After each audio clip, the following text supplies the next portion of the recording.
ní orúkọ Jésù, ní agbára ẹ̀jẹ̀ Jésù, ó ní máa gbà. A dúpẹ́ lọ́wọ́ rẹ lórí àwọn ọ̀ṣẹ́ rẹ. Continue to bless you with their success. And I know today, as they have done that, in millionfold you will replenish their pockets. In the mighty name of Jesus. Ọ̀rọ̀ asúre fún yín. Ẹ ò ní tọrọ jẹ o, ẹ ní tọrọ mú. Èyí tẹ́ ná yìí tó kún bẹ́ẹ̀ ẹ ní fi wà ìsàn. Lágbára Ọlọ́run ẹ fi ní gbé ọmọ sí. Lágbára Ọlọ́run ẹ fi ní sinra yín lọ sí ìtẹ́ o. Lágbára Ọlọ́run àbòdì tómi ògún, àbòdì tómi ọ̀sà. Lágbára Ọlọ́run ìkòkò yìí kò ní gbẹ lágbára Ọlọ́run. Kólóbó yẹ fún yìí kò ní gbẹ lágbára Ọlọ́run. Ẹ ò ní tọrọ jẹ, ẹ ò ní tọrọ mú.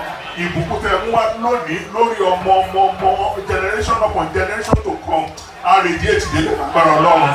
Olúwa ti gbọ́, Olúwa ti gbà. Jésù Kristi Olúwa wa. Àmín, àmín, àmín lórúkọ Jésù. Set to praise the Lord.